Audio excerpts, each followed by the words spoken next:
Muy buenos días, tengan todos ustedes la Universidad de Guadalajara, el Centro Universitario de Ciencias Económico-Administrativas a través de la maestría en Economía, el doctorado en Estudios Económicos y el Centro de Investigación de Teoría Económica.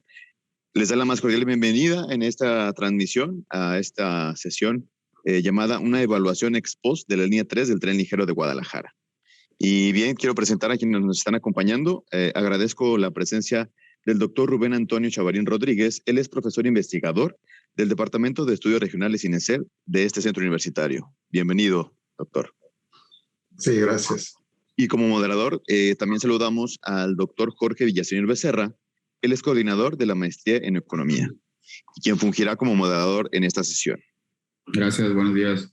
Adelante, doctor. Bien, bueno, buenos días a todos. Muchas gracias por el favor de su atención en un seminario más organizado en investigación económica, organizado por la maestría en Economía y el doctorado en Estudios Económicos del CUSEA. En esta ocasión tenemos al doctor Rubén Chavarín, quien nos hará el favor de platicarnos y exponernos algunas consideraciones o una evaluación ex post de la línea 3 del Tren Ligero de Guadalajara, un tema, bueno, que sigue dando de qué hablar. Aquí estamos justamente.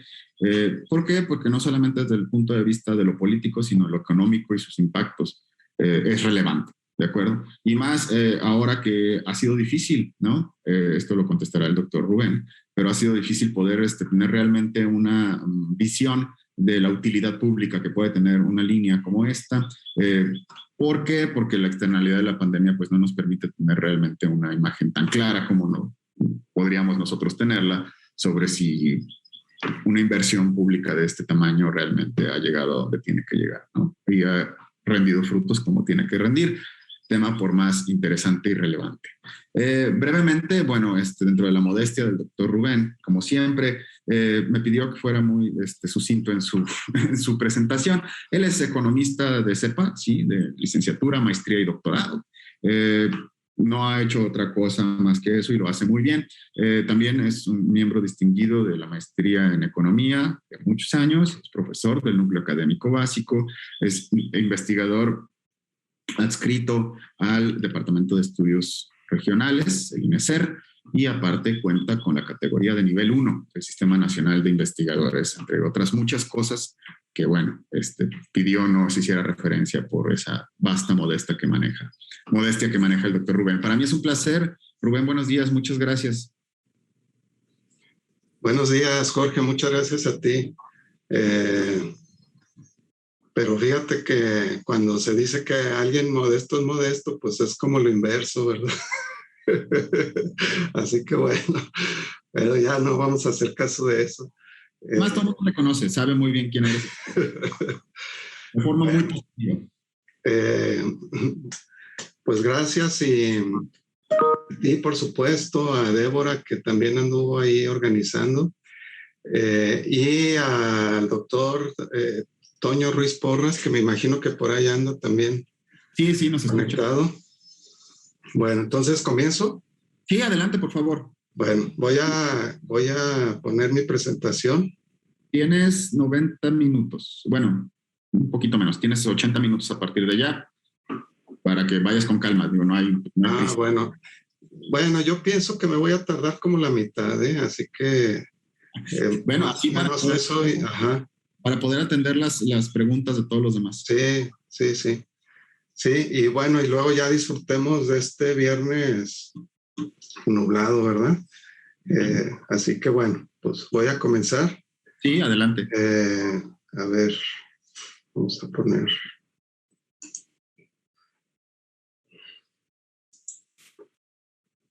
Bueno, ¿se puede ver? ¿Sí, Jorge? No. ¿No se ve? No. A ver, déjenme, poner entonces esto. A ver, voy a volver a compartir la pantalla. Sí. Uh-huh.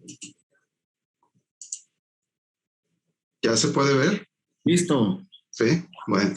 Muy bien. Bueno, entonces comienzo. Bueno, miren, Pues la mayoría, me imagino, son, o si no es que si no es que todos, menos los coordinadores, son estudiantes de los posgrados en economía del CUSEA.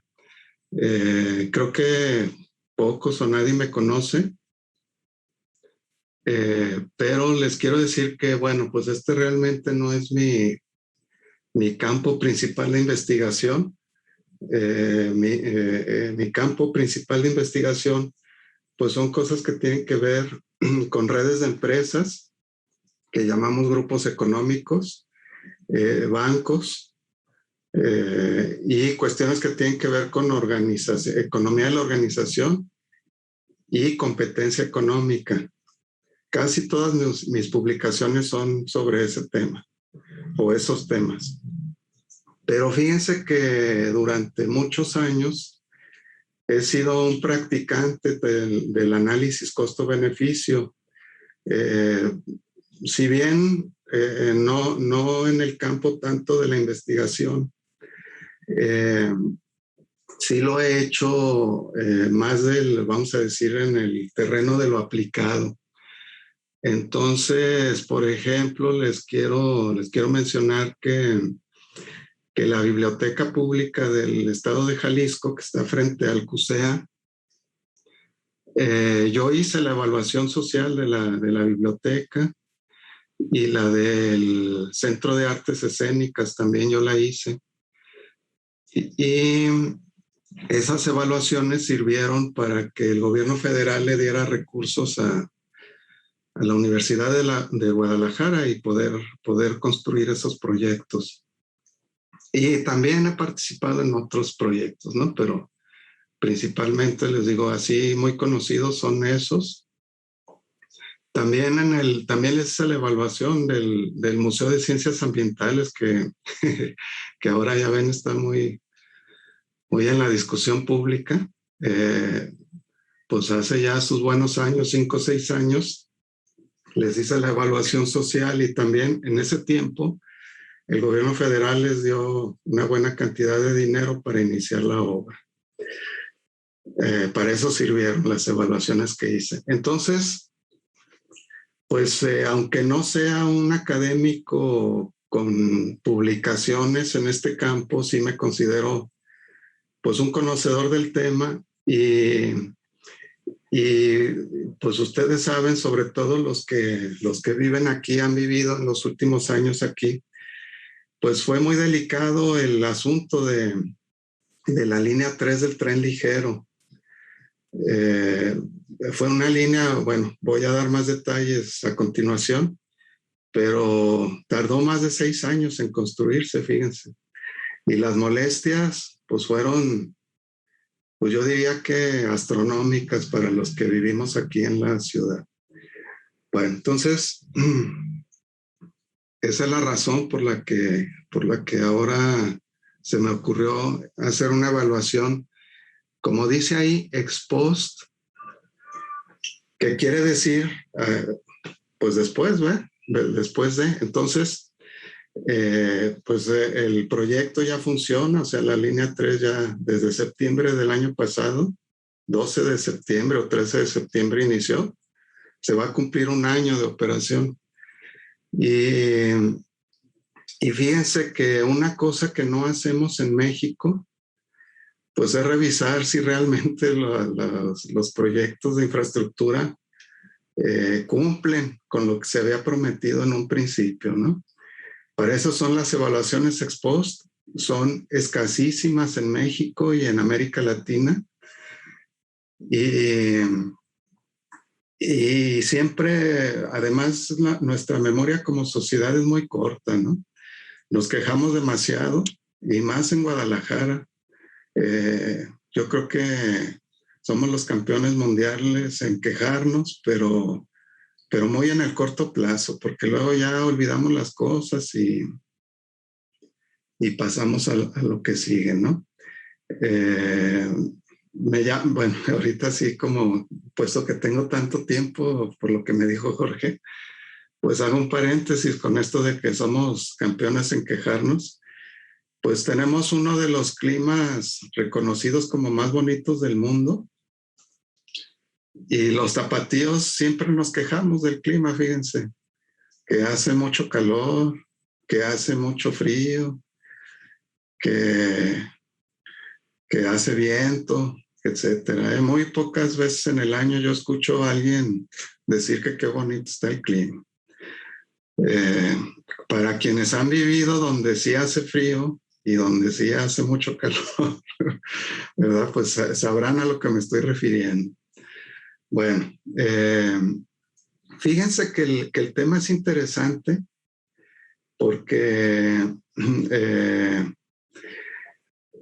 pues en países, como lo puse en esta primera lámina, sobre todo los que vivimos en países de ingresos medios o bajos, pues los recursos siempre son escasos y más escasos en los tiempos actuales de la 4T, ¿verdad? Así que, pues realmente hacer obras de infraestructura,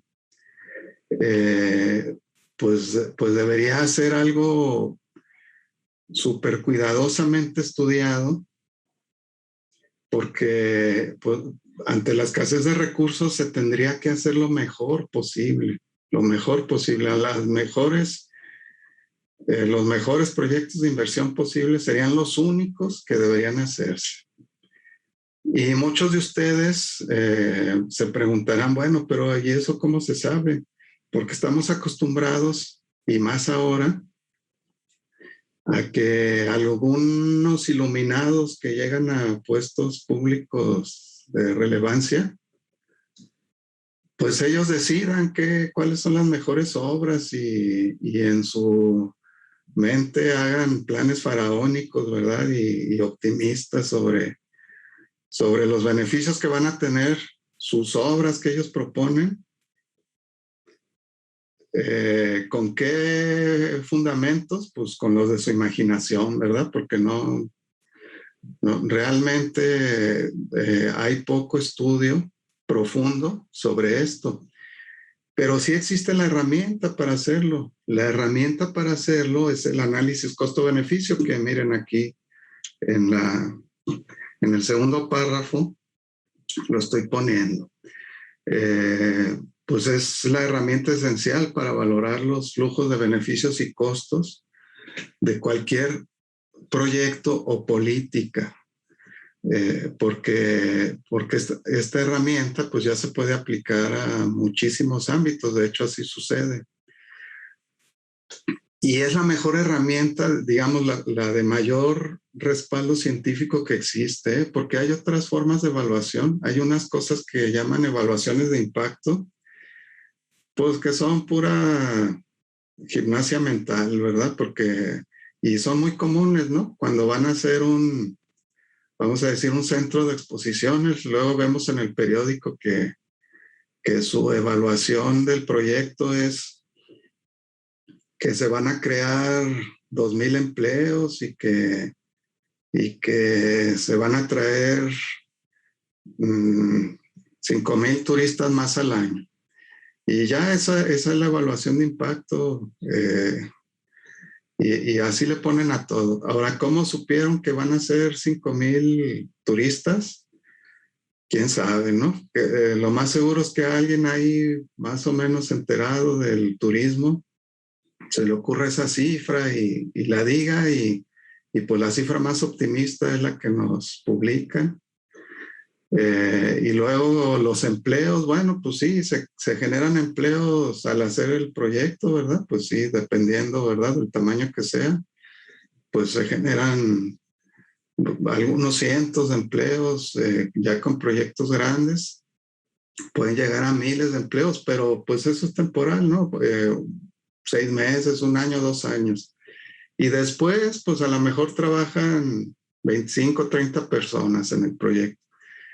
Pero eso nunca lo especifican, o sea, siempre dicen que cualquier obra va a traer cientos de empleos o miles de empleos, y luego van a traer cientos de turistas y que eso va a generar una derrama económica, y luego le ponen de 50 millones de pesos al año, 100 o 500. ¿Cómo sacaron eso? Pues quién sabe, ¿verdad? como los presidentes que dicen que van a crecer la economía al 4%, 5, 6. ¿Cómo saben? Bueno, pues con su imaginación, pues no hay otra justificación.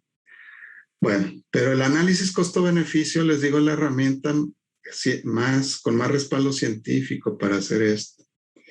Les voy a platicar ahorita más adelante un poco más de los fundamentos del análisis costo-beneficio. Bueno, y también hace rato les platicaba un poco de la justificación de por qué estudiar este proyecto, ¿no? De la línea 3 del tren ligero de Guadalajara. Pero una justificación más profunda es la que les estoy poniendo aquí. Vean ustedes que están estudiando su maestría o su doctorado en economía.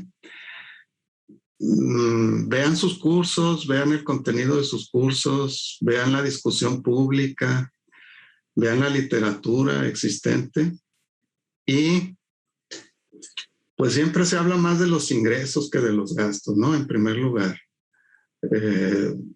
Siempre escuchamos que los ingresos fiscales y que los ingresos públicos y todo eso, bueno. Y esa es así como es el gran interés, ¿no? Los ingresos. Y cuando se habla del gasto, pues se habla de magnitudes o proporciones. O sea, se dice pues que se está invirtiendo tantos puntos del PIB en seguridad y tantos otros puntos del PIB en educación. Y que se necesita todavía meterle más dinero a la educación y se necesita meterle más dinero a los servicios de salud y así, ¿no? Siempre se habla de magnitudes, proporciones, pero nunca, y si alguien cree que me estoy equivocando, pues ya que termine lo platicamos, nunca se habla de la eficiencia del gasto público. Y menos en países como México. Hay muy poca literatura sobre la eficiencia del gasto público. ¿Y cómo podemos saber la eficiencia del gasto público? Bueno, pues lo podríamos saber perfectamente si conociéramos, por ejemplo,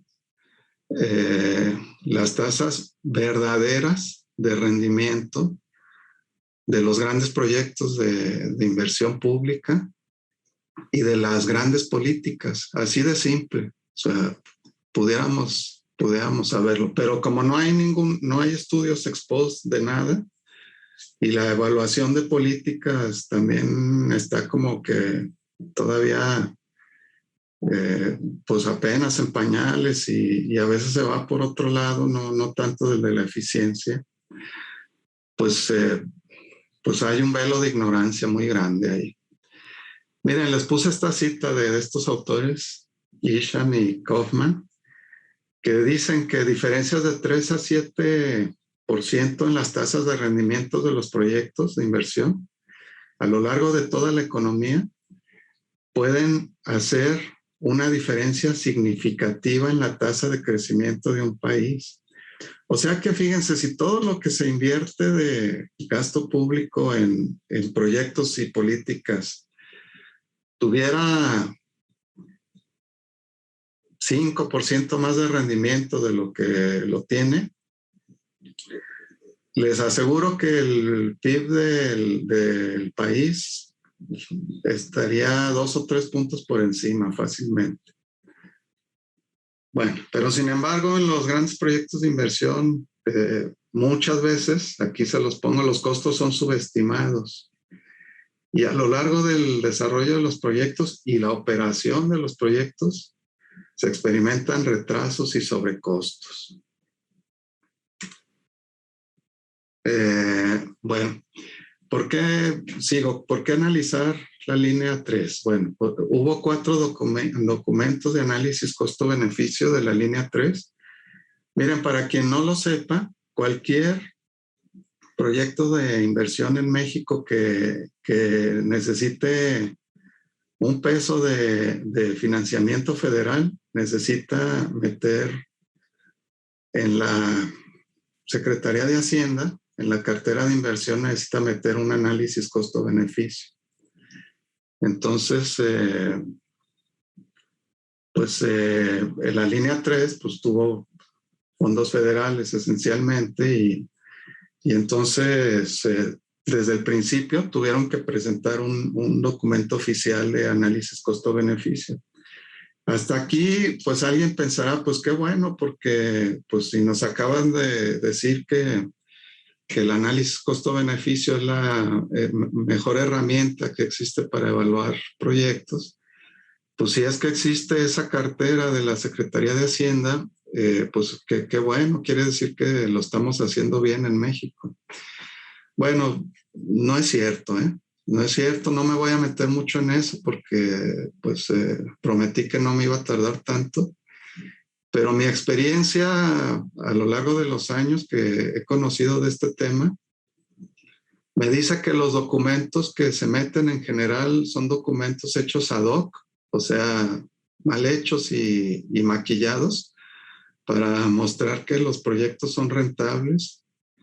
Y nada más, ¿eh? O sea, también si revisan en general la cartera de proyectos de la Secretaría de Hacienda, van a ver que la mayoría de las evaluaciones son ridículas. O sea, están mal hechas, incompletas,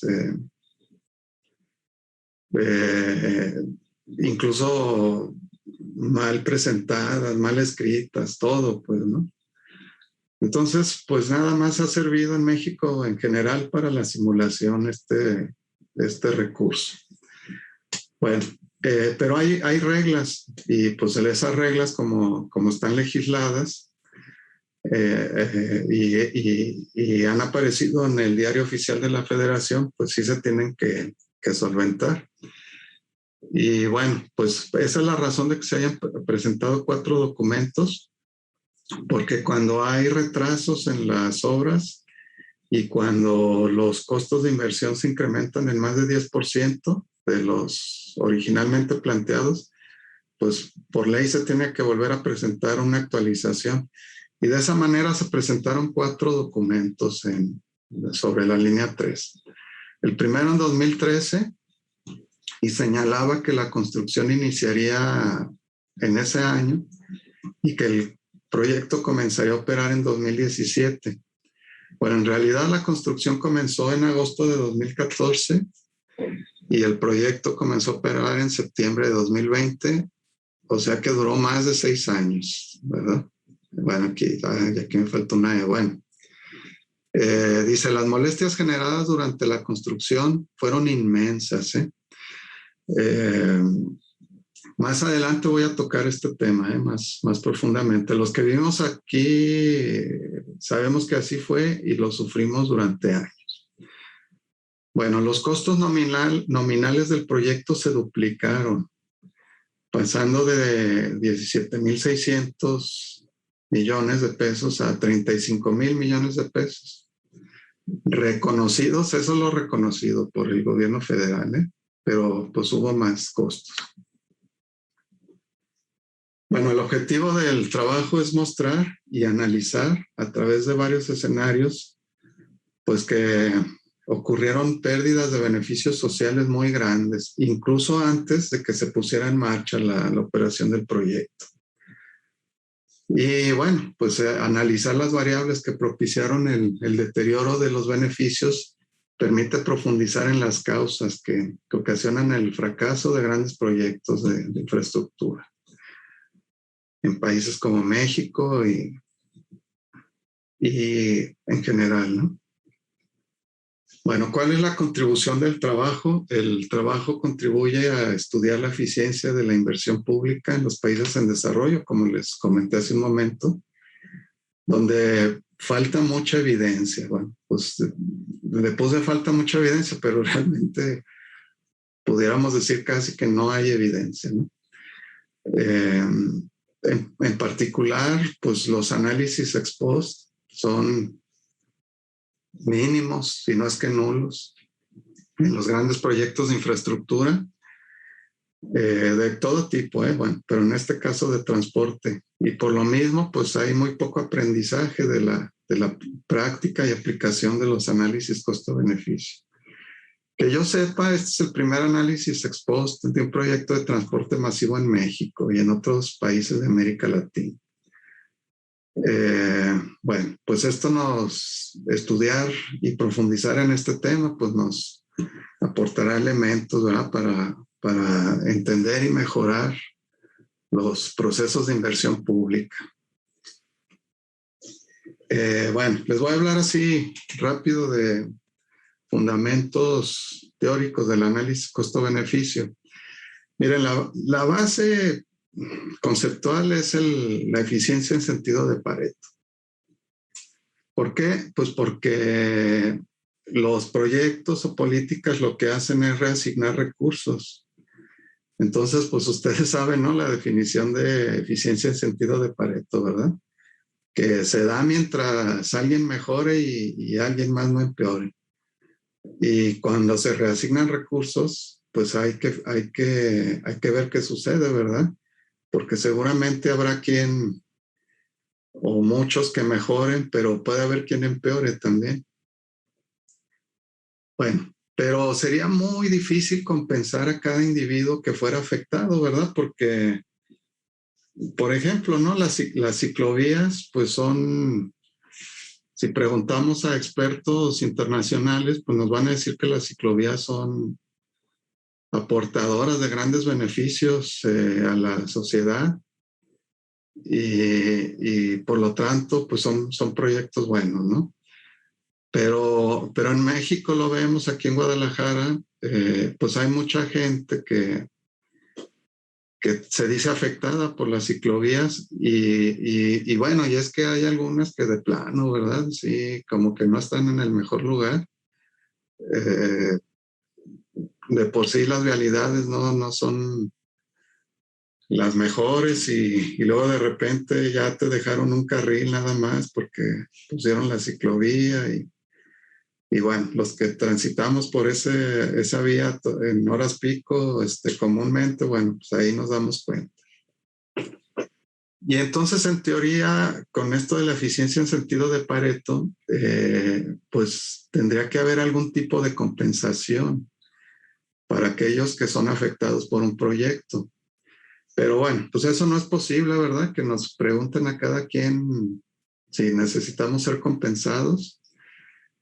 Y entonces eso da lugar al criterio de Kaldor-Hicks. Aquí se los puse. El criterio de Kaldor-Hicks es en específico la base del análisis costo-beneficio. Y bueno, pues lleva el apellido de dos economistas monumentales, ¿verdad? Súper influyentes en el siglo XX. Y bueno, pues ellos propusieron que se deben adoptar solo proyectos con beneficios netos positivos, debido a su potencial. Aquí lo estoy poniendo entre comillas, así lo señalaban ellos, a su potencial de hacer una mejora en los ingresos o beneficios en todos, también entre comillas.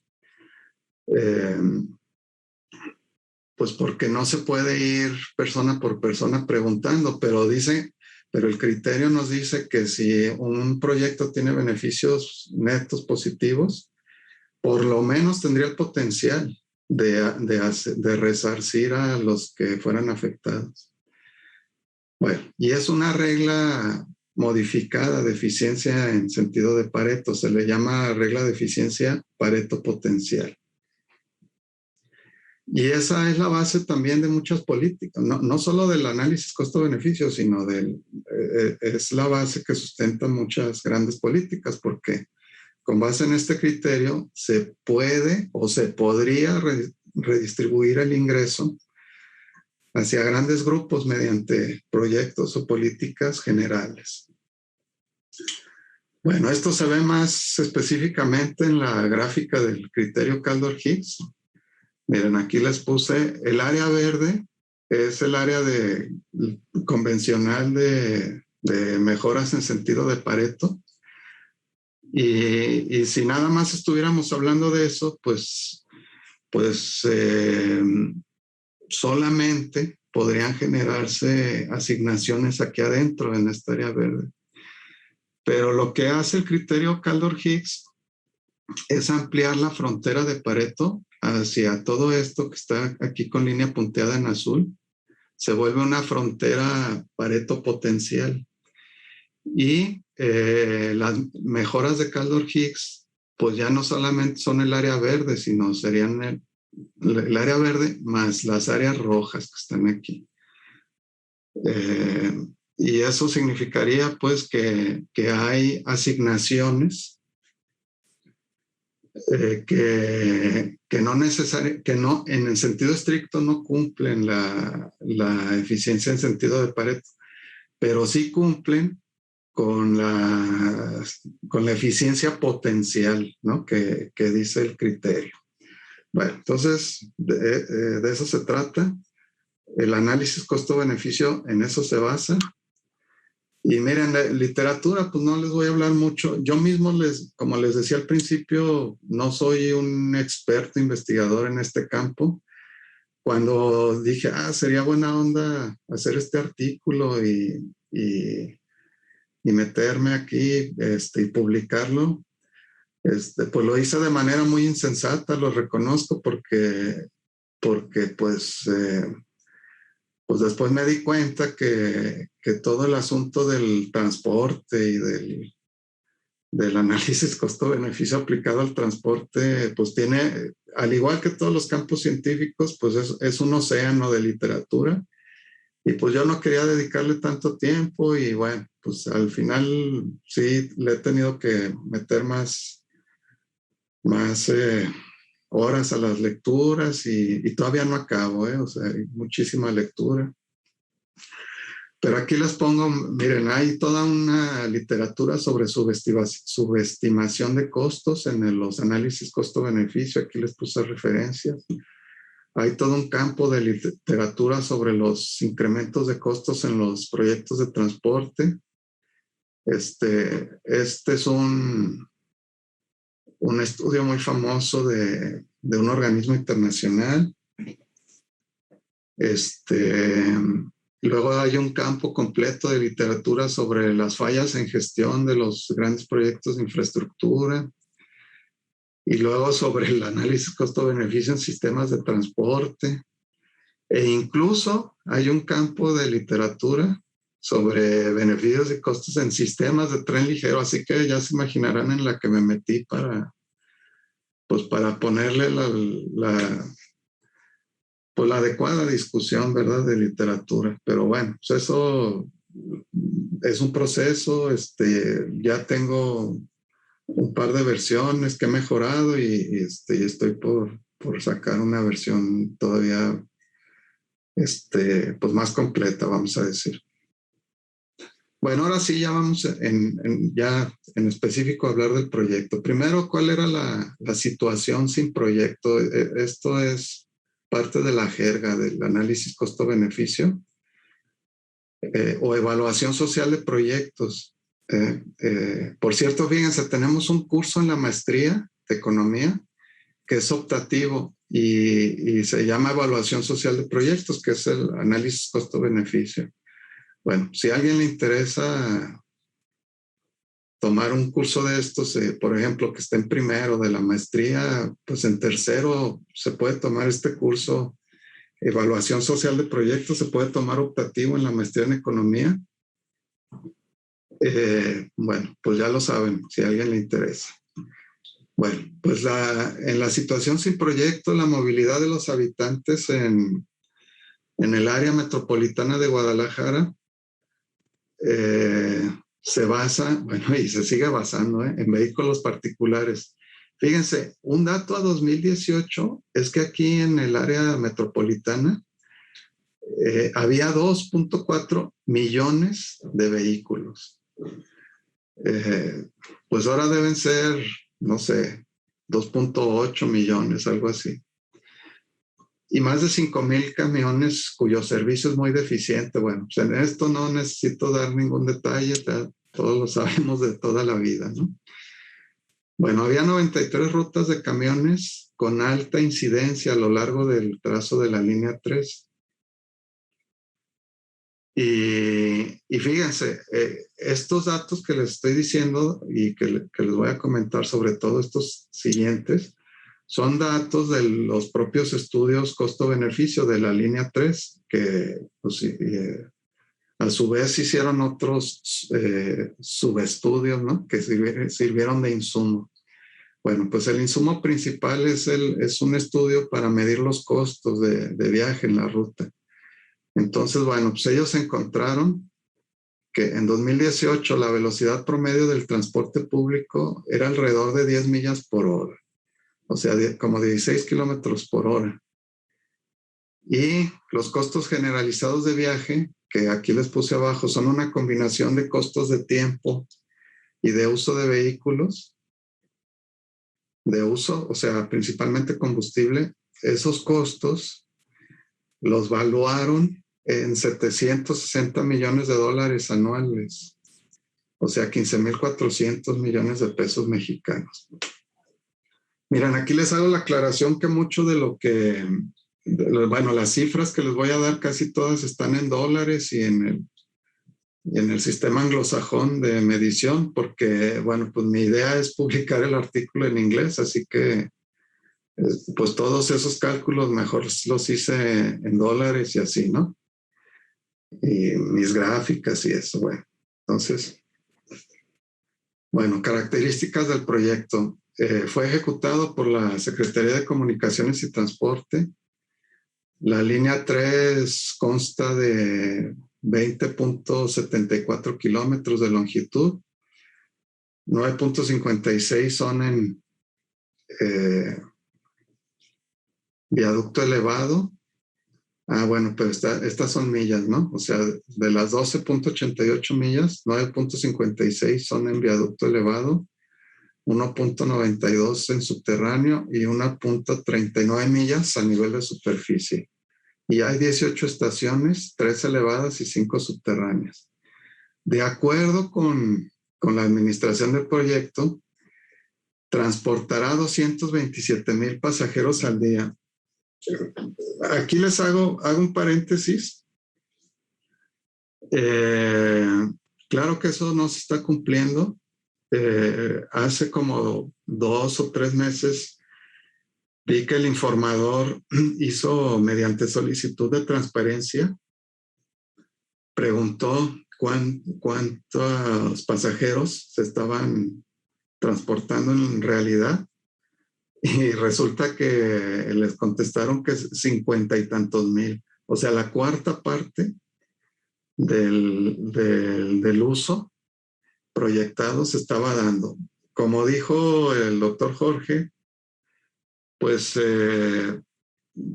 eso sí, creo que mucho es resultado de la pandemia. Entonces, bueno, pues por ahí no le escarbé, porque si le hubiera puesto los datos reales de pasajeros, pues todavía hubiera sido más alarmante el resultado.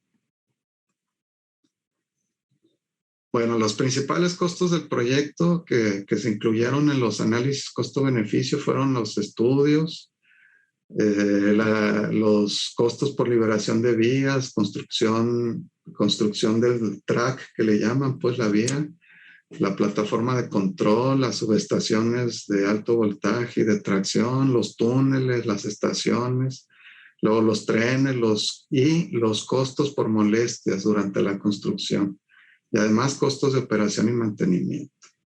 Y los principales beneficios, básicamente, es la disminución de los costos de viaje, que como ya les dije en una lámina anterior, son costos de tiempo, más costos de uso de combustible, de desgaste de los vehículos, medidos a lo largo de la ruta. Mira, no me he metido mucho también para no así ampliar tanto el tema, la discusión, pero pues aquí se dan cuenta que es un asunto de lo que se llaman beneficios sociales y costos sociales. Por ejemplo, miren, el costo por molestias pues es un costo social totalmente, ¿no? Y el principal beneficio del proyecto es un beneficio social, que es mejorar el tiempo y y, y los gastos de movilidad de los vehículos, ¿no?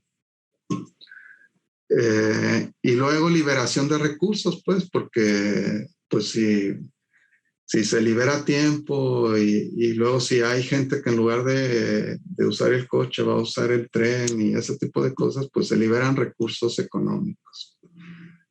Y el otro beneficio son los valores de rescate de algunos componentes al final de su vida útil.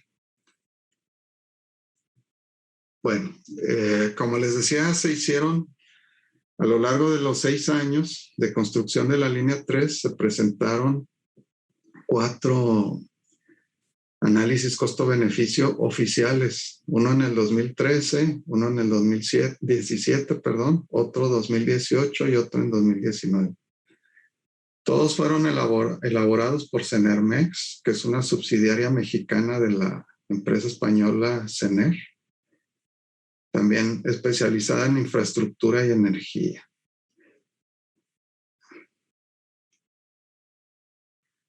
Bueno, y aquí les puse, miren, un resumen de los indicadores de rentabilidad de estos documentos. Fíjense, el primero del 2013 ponía costos totales de inversión 17,692 millones de pesos. Y en dólares, 1,365 millones de dólares, más o menos. Y fíjense cómo le fueron subiendo para el cuarto documento que se presentó en 2019. Ya hablaba de 31,000 millones de pesos y 1,618 millones de dólares. Como vamos a ver, al final la Secretaría de Hacienda reportó que se habían gastado no 31,000, sino 35,000 millones de pesos. Y fíjense, en el primer estudio ponían que el valor presente neto, que es el indicador, ¿se acuerdan? Ahorita que hablaba del criterio Kaldor-Hicks, y que el criterio Kaldor-Hicks dice que los proyectos se deben elegir de manera que tengan beneficios netos positivos. Bueno, pues el concepto que permite operacionalizar eso es el de valor presente neto. Entonces, en el primer análisis se hablaba de 7,217 millones de pesos de beneficios netos. O sea, un poco más de 550 millones de dólares. En el último, pues ya nos hablaban de 1,700 millones de pesos de beneficios, pero compárenlos contra la inversión. Y eso es lo que estoy haciendo acá, miren, en este renglón de abajo. En el primer estudio costo-beneficio, la razón valor presente neto sobre costos de inversión era 40%. En el último análisis costo-beneficio era del 5%. Y la tasa interna de rendimiento era al principio 17.5 y al final 10.68. Y aquí están las fechas proyectadas, ¿no? Por cada estudio para que iniciara operaciones el proyecto. Bueno. Y ahora sí, miren, paso a los escenarios ex post. Miren, aquí ya no le puse que la metodología es simple, pues, para ustedes que están estudiando su maestría o su doctorado, bueno, pues esto es más simple porque pues no, o sea, realmente no se hace un modelo econométrico. Aquí la metodología consiste pues en analizar los estudios oficiales y luego, eso sí, gastar mucho tiempo en revisar la prensa, medios de información y detectar alteraciones en los costos y beneficios o fuentes de alteraciones y luego con base en eso construir escenarios ex post. Entonces, esa es la metodología y aquí ya voy a hablar del primer escenario ex post. En ese escenario se trata de actualizar los costos de inversión. Entonces, como acabamos de ver el último análisis, el último documento reportó una inversión de 1.618 millones de dólares, 31.143 millones de pesos. Pero cuando se acabó el proyecto hace un año, la Secretaría de Hacienda reportó que la inversión final fue de 35.054 millones de pesos, o sea, 207 millones de dólares más. Y bueno, pues eso es lo que hice. Lo que se hace es agarrar los flujos, lo que llaman el flujo de caja del proyecto. Y pues lo único que hice fue en el año 2020 le sumé 207 millones de dólares y volví a recalcular todo. Y todavía, miren, le resté la parte proporcional de costos de operación no gastados en 2020. Bueno, pues en eso consiste el primer escenario. Bueno, aquí les puse una gráfica. Son los costos de inversión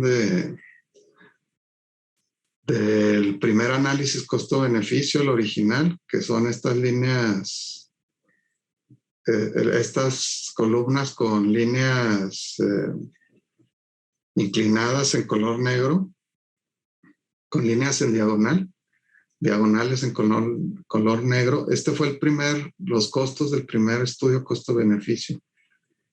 Y ya los costos de mi primer escenario ex post son las barras en color negro. Entonces estos fueron los costos ya reales, que al menos pues los que podemos conocer. Entonces pues noten la diferencia, sobre todo pues la duración en años, ¿no? Bueno. Y luego, bueno, me voy a un escenario 2. El escenario 2 es el escenario 1 más la reducción de beneficios en 2020. Bueno, ¿cómo medí esa reducción de beneficios? Pues en el último análisis costo-beneficio calcularon los indicadores de rentabilidad asumiendo que la línea 3 iba a iniciar operaciones en enero de 2020, pero en realidad inició operaciones como el 13 de septiembre, ¿no?, del 2020. O sea que el 70% de los beneficios no se llevaron a cabo, no se obtuvieron porque pues, no operaba la línea.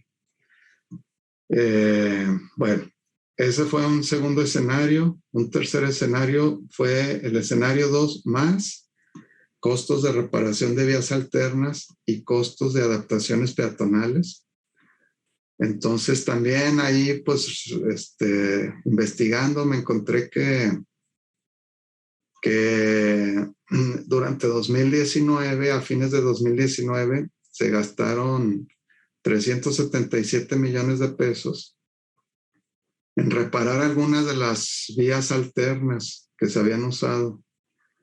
Bueno, pues eso es casi 20 millones de dólares y se los apliqué al flujo de caja en el 2019 y luego se hicieron adaptaciones para facilitar el acceso a varias estaciones porque en estaciones ahí como la del Mercado del Mar, pues era así como estaba hace un año, bueno, no, como año y medio, pues era arriesgar mucho la vida, cruzar ahí para meterse a la estación.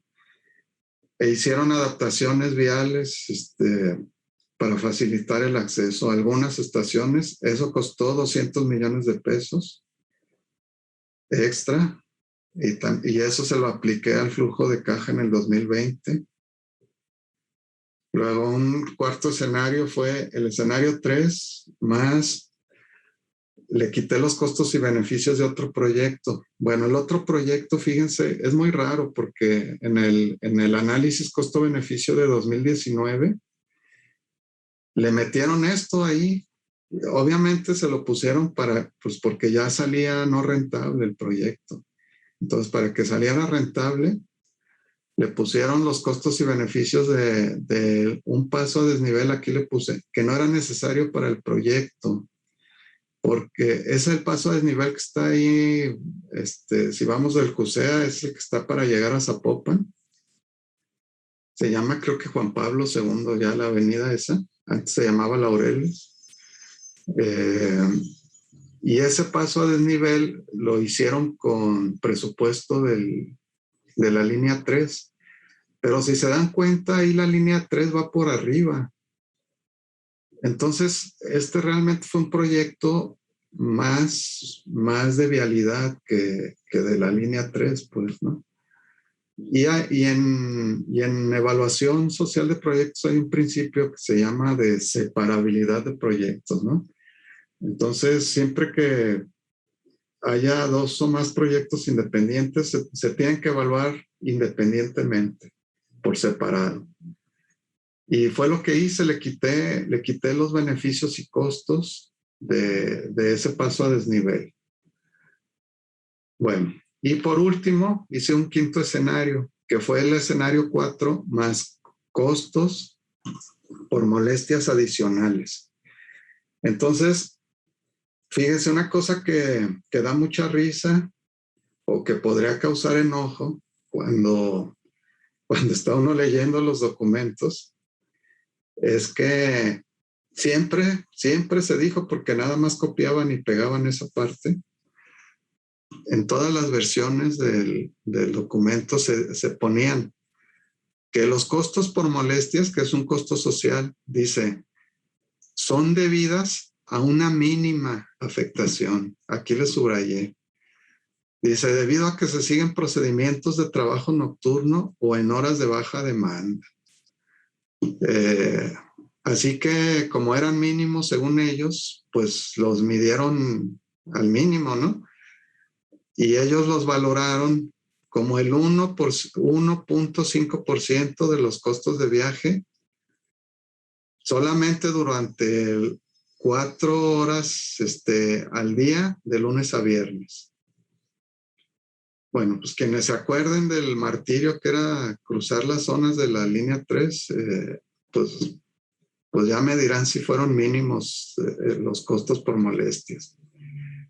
Incluso sábados, domingos, a cualquier hora era un problema. Bueno, y en este escenario, ahí sí, pues no hay manera de medir qué pasaba, pues. Entonces, bueno, yo lo único que hago es suponer que en lugar de ser del 1.5% fueron del 3%, pero igual, en sus mismas 4 horas y de lunes a viernes. Bueno, pues esos fueron los escenarios ex post. Y aquí ya les pongo un resumen de lo que encontré. Y que digamos estos son los resultados, ¿no? Ya de la evaluación ex post. Entonces, bueno, aquí les estoy poniendo, aquí está en qué consiste cada escenario y luego en qué año se le aplicaron los cambios al flujo de caja del proyecto. Aquí, por ejemplo, que fue el paso a desnivel, pues los costos se los quité en el año 2017 y luego ellos le ponían beneficios a ese paso a desnivel pues desde el 2020 hasta el 2043. Y así, ¿no? Y luego aquí viene la cantidad de dinero que le apliqué en millones de dólares en cada escenario. Y aquí vienen los resultados, fíjense.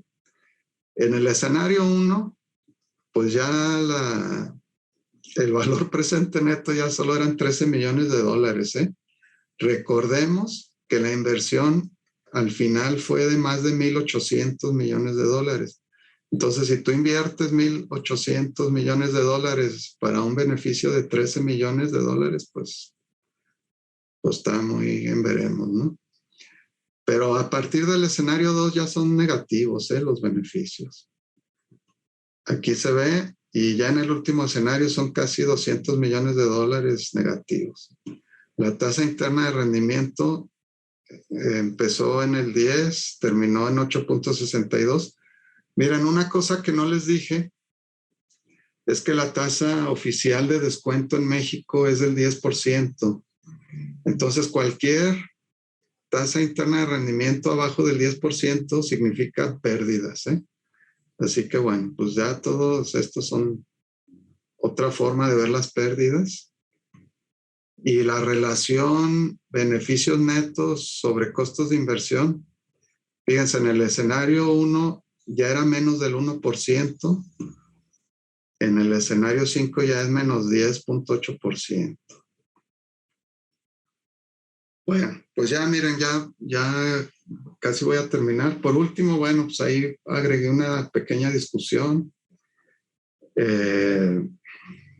Y aquí puse algunos puntos, ¿no?, de esa discusión.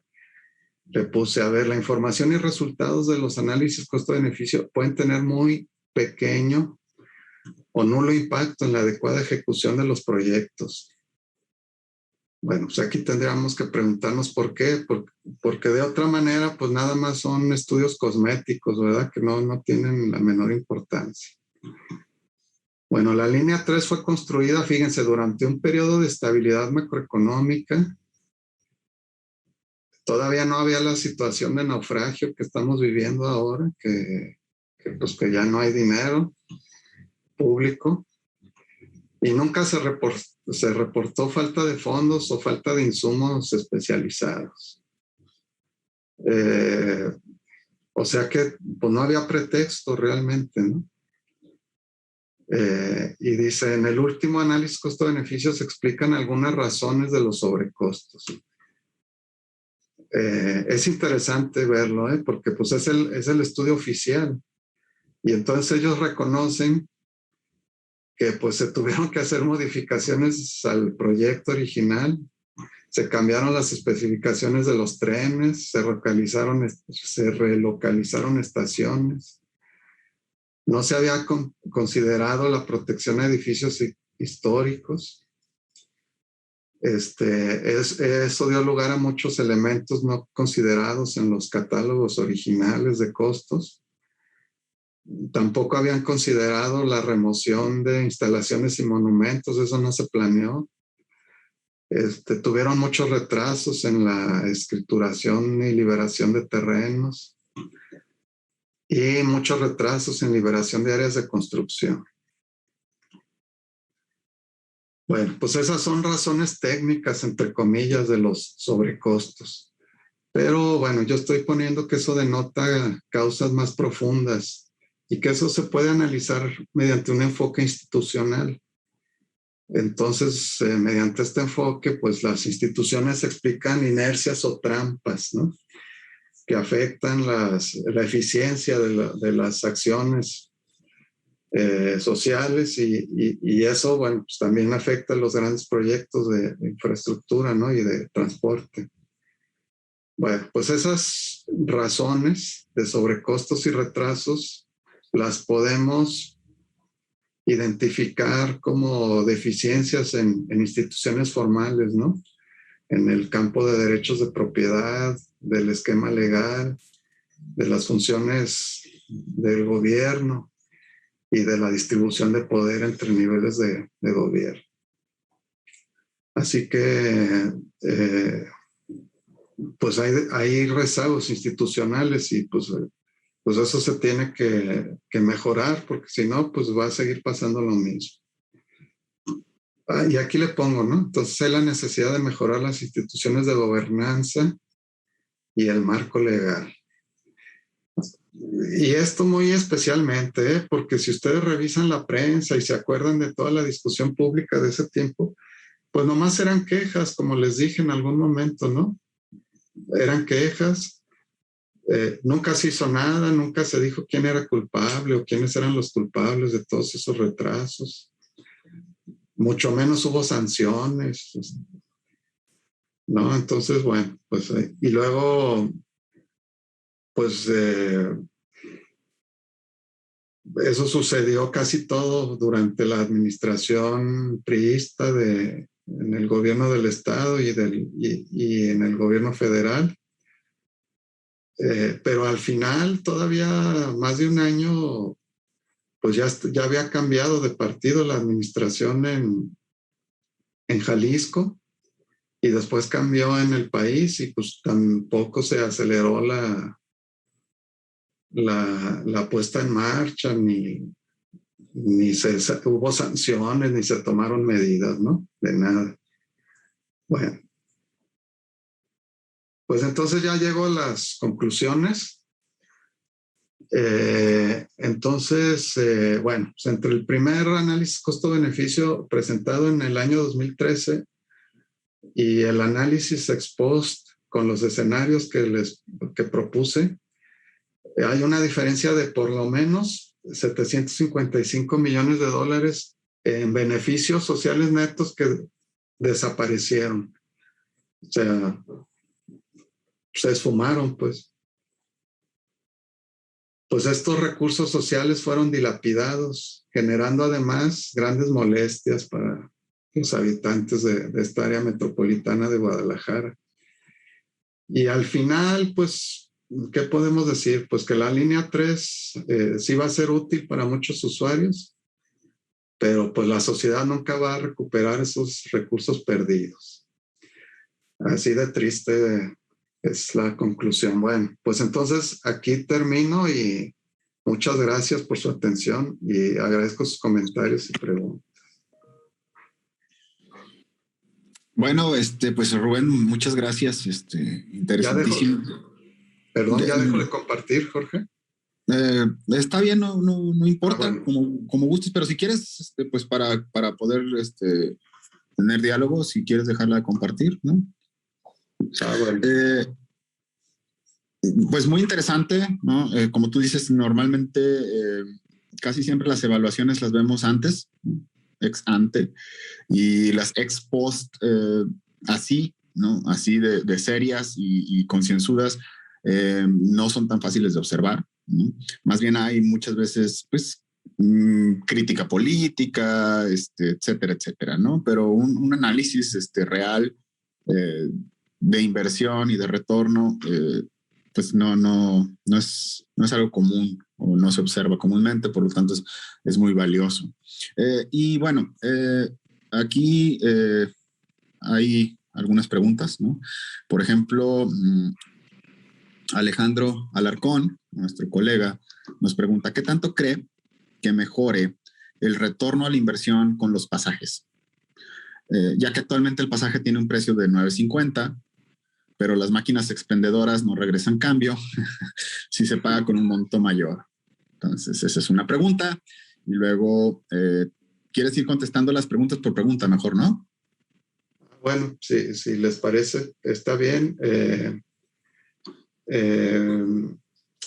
Bueno, miren, nada más antes de responder, porque si no se me olvida, y no quiero que se me olvide. Fíjense que les hago este anuncio a los estudiantes.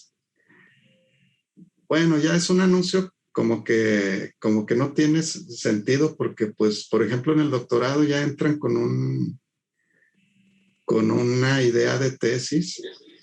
En la maestría, pues en general, bueno, no tanto ahí, más bien esa la ven después, pero el proceso es así como que, pues, no sé, a lo mejor no cae en tierra firme esto que les voy a decir, pero el anuncio que quería decir es, pues, que se me ocurre que una tesis interesantísima, ya sea de maestría o doctorado, pudiera ser que se hiciera algo como esto, pero para el aeropuerto de la Ciudad de México, que sería como un bombazo, ¿no? Nada más que se necesita alguien con piel un poquito gruesa, ¿verdad? Porque pues ya ven que luego, si se hace público, pues ya habría una discusión fuerte, pero muy interesante. Y son de las cosas que nos hacen falta en México, ¿eh?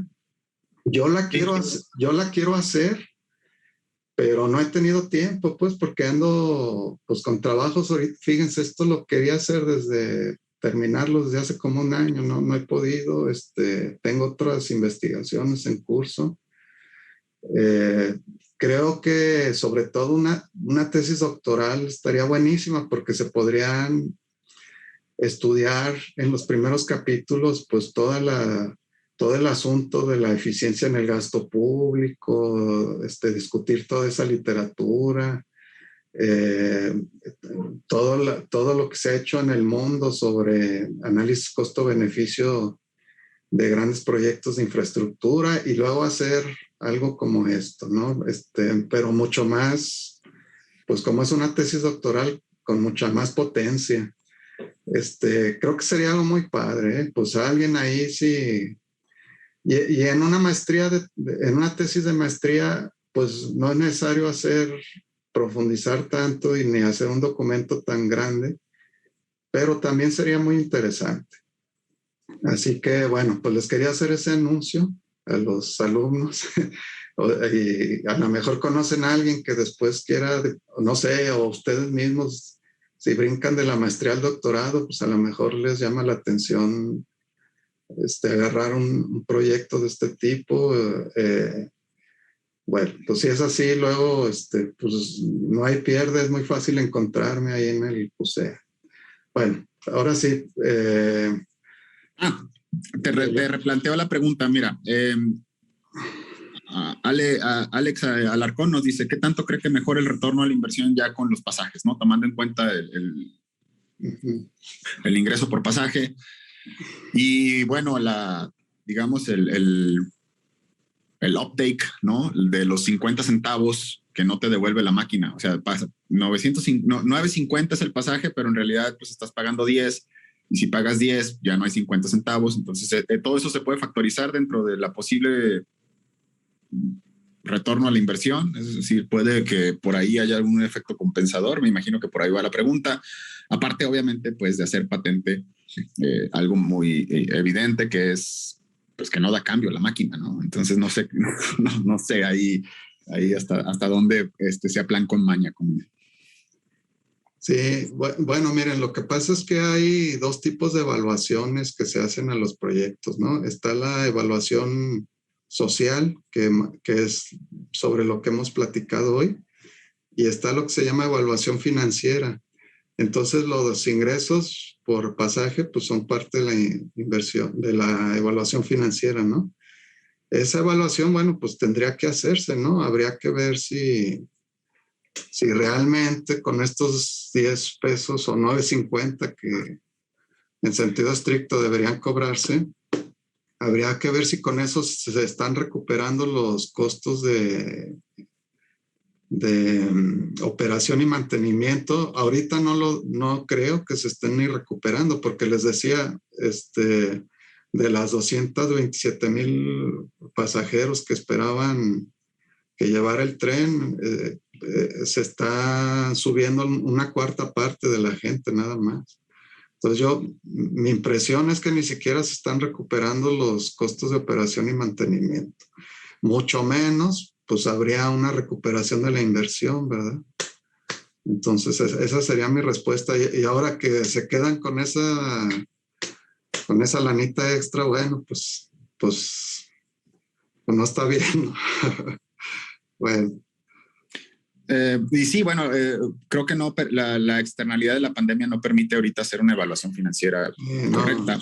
Tendríamos que esperar, ¿no? Pero de todos modos, pues, no sé, aunado a esto, ¿se ha hecho algo similar para la línea 1 y la línea 2? Que yo sepa, no, ¿eh? Entonces, por ejemplo, eso podría ser un proxy, ¿no? De saber si hubo una recuperación financiera y en cuánto tiempo de proyectos similares que fue la 1 y la 2, ¿no? Sí, muy buena idea, ¿eh? Lo único, pues, es como siempre la información, ¿verdad? Porque, pues, sí. Pues sí. Porque además, bueno, va a haber ahí carne porque viene la línea 4, ¿no? La que va a ir a Tlajumulco. Sí. Entonces, esa es otra. Entonces, esto, pues, siempre va a tener mucho donde, como tú dices, mucho donde cultivar, ¿no? Este tipo de análisis. Otra pregunta, antes de que se nos venga el tiempo encima, nos dicen, 1, ¿cómo se mide qué es rentable para la sociedad? Y la segunda parte de esa pregunta es, ¿por qué plantear un objetivo que de entrada establece que hay fallas contra plantear un objetivo que pretende encontrar el impacto o resultado del proyecto ex post?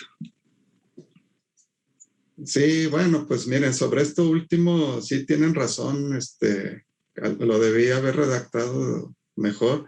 pero pues como ya llevo 2 años viendo la catástrofe que fue eso, ya pues se le queda a uno en el inconsciente, ¿verdad? Y por eso ya desde el principio hablo de fallas. Pero además, pues digo, pues es como una hipótesis pues muy fácil de asumir, porque pues quien vio todo lo que pasó aquí durante esos años, pues creo que puede tener esa misma impresión. Pero sí, la verdad es que sí debía haberlo escrito de otra forma. Y lo otro era ¿qué, Jorge? ¿Cómo se mide qué es rentable para la sociedad? Bueno, mira, lo que pasa es que ahí sí no quería dispersarme pues mucho, ¿no? Si quien pregunta está en primero de la maestría, pues lo invito a que tome mi clase de tercero de evaluación social de proyectos. Si no es así, pues le puedo decir rápidamente que lo que se hace pues es determinas posibles costos, posibles beneficios mediante diferentes tipos de estudios. Haces una aproximación anual de esos costos y beneficios durante un periodo de vida útil del proyecto, y luego eso pues ya lo llevas a valor presente y le sacas la tasa interna de rendimiento. Bueno, eso se hace. Dicho así parece muy sencillo, pero hacer eso bien no está nada fácil, ¿eh? Así se obtiene la rentabilidad. Uh-huh. Y bueno, también se podrían hacer cruces con algunas funciones de utilidad social, etcétera, etcétera, ¿no? Sí, miren, sobre todo si hubiera más estudios serios, sobre todo de parte del gobierno, que la Secretaría de Hacienda sacara costos paramétricos, así, pero bien, o sea, sacados bien de los proyectos reales y o sea, si hubiera esos insumos que los podría generar el propio gobierno, sería más fácil pues hacer, y sería más fácil investigar sobre estos temas. Claro. Pero hay muy poco, ¿no? Ajá. Bien, hay un par más. Dice, ¿por qué en el escenario 2 la reducción de beneficios solo contempla 2020 y no de 2017 a 2020? Tomando en cuenta que originalmente se planteó que el proyecto se terminaría en 2017.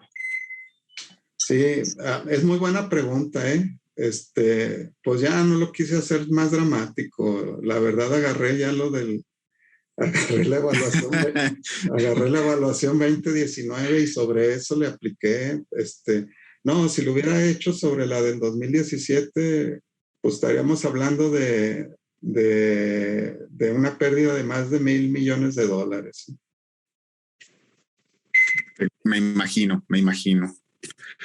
Bien, y a ver, dame un segundo.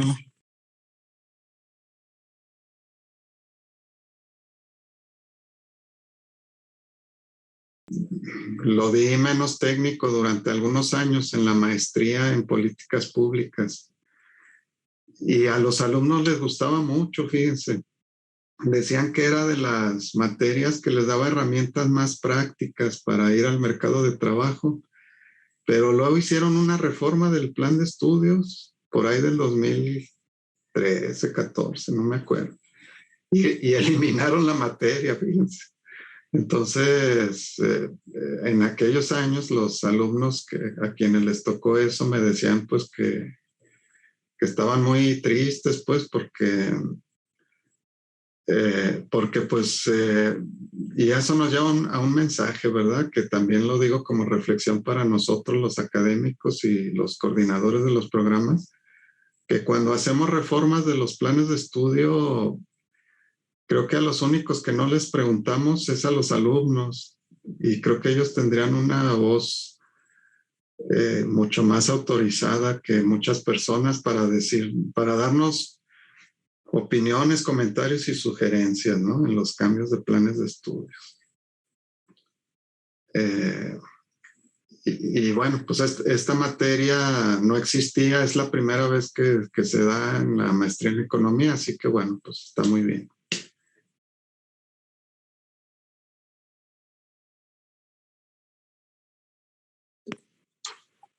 Sí, No, está bien.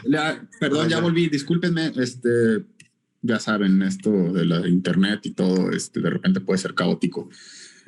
Bueno, una disculpa a todos y a los que nos escuchan también. Estábamos en la última pregunta realmente que decía, ¿me escuchan?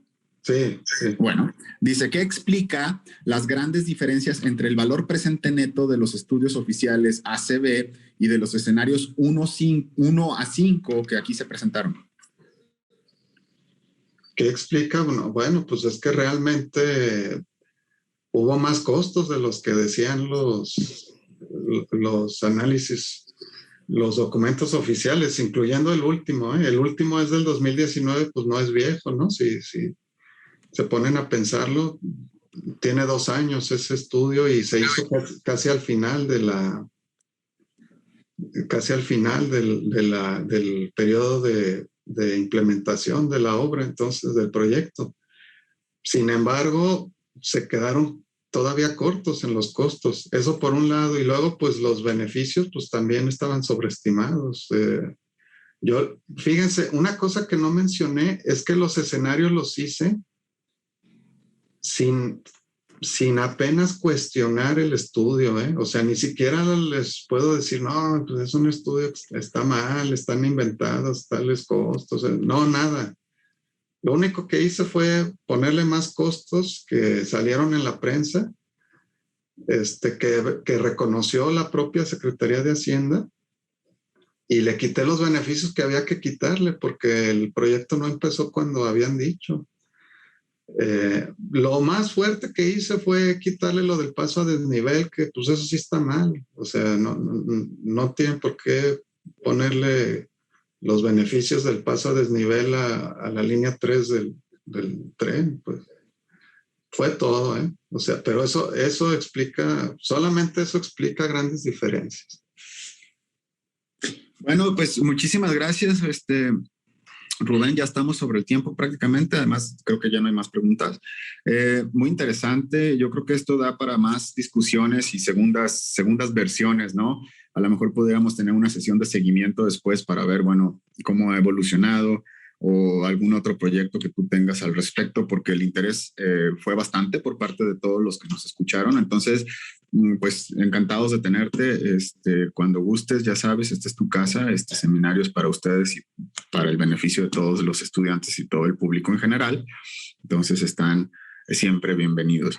Te agradezco mucho tu participación, Rubén, y pues muchas gracias. Y de nuestra parte es todo. Muchas gracias a CUSEA y a las redes por permitirnos el espacio y pues que tengan buenas tardes. ¿Algo más, Rubén, a que agregar finalmente? No, muchas gracias. Bueno, sí, miren, ahorita se me ocurre ya nada más por último. También quise presentar este trabajo porque sobre todo quienes están iniciando en la maestría se van a dar cuenta que hay mucho de otras cosas, pues, pero creo que esto les da un panorama de qué tan versátil es la economía, pues, ¿no? Porque creo que esto es poco común de lo que se hace, pues, en los programas de posgrado, pero sigue siendo chamba de los economistas esto, ¿eh? Así que también para que lo vean de esa forma. Bueno, pues ahora sí, muchas gracias a ti, Jorge, y a todos los que participaron en la organización. A quienes me escucharon, les agradezco mucho su tiempo. Pues no supe ni quiénes son, porque aquí en este sistema no se sabe, pero vaya un saludo a todos y buen fin de semana. Gracias, muchas gracias a ti y buen fin de semana a todos. Que estén muy bien. Buenas tardes. Bye.